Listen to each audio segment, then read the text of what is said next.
Hello, my name is Benjamin Hart. I'm an American attorney and the Managing Director of Integrity Legal here in Bangkok, Thailand. As the title of this video suggests, we're discussing withdrawal of a K-1 fiancé visa application / petition for fiancé visa benefits for the fiancé of an American citizen.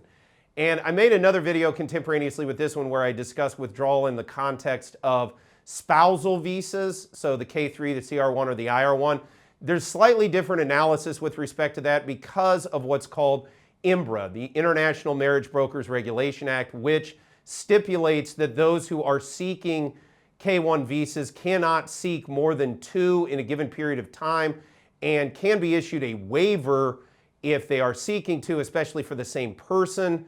But again, it's designed to forestall people using the K-1 visa as sort of a constant way of bringing basically girlfriends in the United States without the actual intention of marrying them, girlfriends or boyfriends, whatever, without the actual intention to marry and seek a green card, which there was a time, I actually remember in like the late 90s, which was around the time that this act was promulgated, the International Marriage Broker Regulation Act to be precise. I remember like Dateline in the 90s talking about people that were like abusing the K-1 system, and they'd have like multiple petitions processing all at once, and they just bring in whatever the latest one,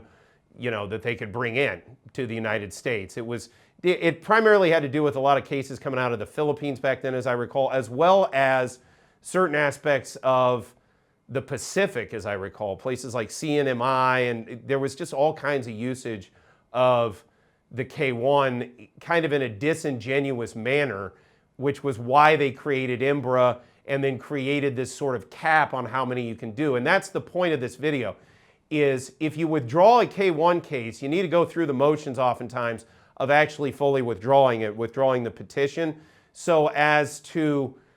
basically forestall any issues in the future if you want to seek another immigration benefit for someone else down the road, because you want to make sure that it's clear that you never got an initial K-1 visa on somebody to begin with, so that you don't trigger the mechanisms that are contained in the provisions of the International Marriage Brokers Regulation Act, and therefore require the need to seek a waiver in order to get a later K-1. The point is, withdrawal in a K-1 case should be done formally correctly. The withdrawal should be perfected formally with Department of Homeland Security, so as to create a record for in the future, if you need to seek another K-1 visa, you're not going to run into problems with the International Marriage Brokers Regulation Act.